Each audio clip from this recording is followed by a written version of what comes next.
Hello, welcome to កំពតតាមការសន្យានៅវីដេអូមុនយើងនឹងជិះម៉ូតូឡើងភ្នំបូកគោខ្ញុំមកកំពតលើកនេះខ្ញុំបានជួលម៉ូតូគេមួយថ្ងៃ$8ដើម្បីជិះឡើងភ្នំបូកគោឃើញថានៅ Green Season ហ្នឹងគឺទេសភាពស្រស់ស្អាតមែនតើពណ៌បៃតងខៀវស្ងាត់ហើយសំពីយប់ដូចជាមានភ្លៀងផងចឹងព្រឹកឡើងកាន់តែស្រស់ស្រាយហើយត្រជាក់ស្រួលទៀតចង់និយាយថានៅក្នុងវីដេអូស្អាតដល់ខាងក្រៅទេនៅខាងក្រៅទេសភាពស្អាតជាងនឹងរាប់សិបដងក្រៅពីទេសភាពពណ៌បៃតងហ្នឹងក៏មានស្វាចិត្តនឹងដែរស្វានឹងក៏ដឹងញ៉ាំអីទេនិយាយមែនគូតឡើងភីងហ្មងហើយប៉ុណ្ណាណៃ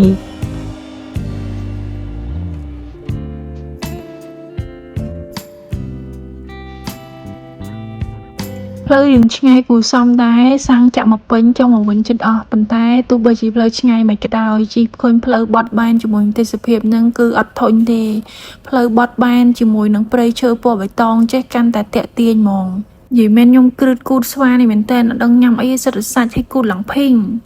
អីជីលេងទៅយើងក៏បានមកដល់កន្លែងលោកយាយម៉ៅនេះមនុស្សច្រើនមែនតើទេសភាពក៏ស្អាតណាស់ដែរមានមនុស្សជាច្រើនបានទិញផ្កាទិញចេកទិញអីដើម្បីទៅថ្វាយលោកយាយម៉ៅឯនេះគឺទេសភាពនៅទល់មុខលោកយាយម៉ៅ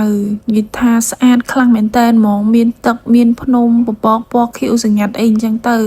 ខ្ញុំមិនដឹងបោះយាយមកឲ្យសមទេពូពិតជាស្អាតខ្លាំងមែនតើចេញពីកន្លែងលោកយាយម៉ៅយើងបានបន្តដំណើរទៅមុខទៀតទៅកាហ្វេបឹងលើភ្នំជិះទៅតាមផ្លូវទៅបដាហើយជិះមុំដល់រៀងឆ្ងាយដែរវែងផ្លូវផងអីផងជិះខំម៉ែប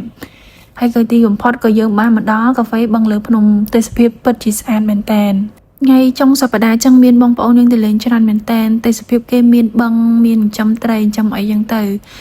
ត្រីធាត់ដូចខ្ញុំចឹងពូញ៉ាំច្រើនឃើញថាម៉ោង1ដែរហើយអញ្ចឹងចាប់ផ្ដើមឃ្លានបាយហើយក៏ប្រញាប់ជិះម៉ូតូចុះមកក្រោមវិញហើយជិះមកបដាពេលចុះមកហ្នឹងមេឃរកភ្លៀងហើយចាប់ផ្ដើមមានអាប់ច្រើនមែនតើកាន់តែស្អាតលើសដើមទៀតហើយជិះដល់កន្លែងនេះឃើញអាជើងស្ទាយនេះជិះម៉ូតូបលែងដែរឡើងឈរទៀតណាវាគិតថាទៅឲ្យមកវិញល្ងាចយ៉ាង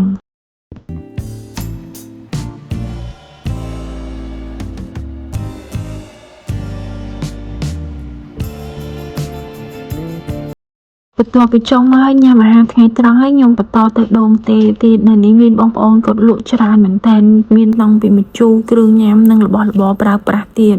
ហើយថ្ងៃអាទិត្យសៅរ៍អាទិត្យចេះគឺមនុស្សទៅច្រើនមែនតើ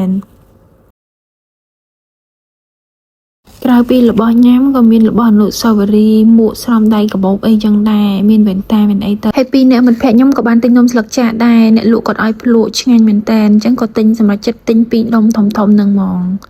រសជាតិគេឈ្ងុយខ្លាំងមែនតើទិញអីញ៉ាំហើយអត់ញ៉ាំបាយនៅហ្នឹងឯងព្រោះចង់ទៅដែរបានច្រើនកន្លែងក៏បន្តទៅទឹកឈូនៅទឹកឈូនេះមានទឹកហូរមកពីលើអញ្ចឹងក៏តែអត់សូវហូរខ្លាំងទេដោយសារអត់សូវមានភ្លៀងហើយក៏បានកំងក្ដាមហើយនឹងបកាញ៉ាំ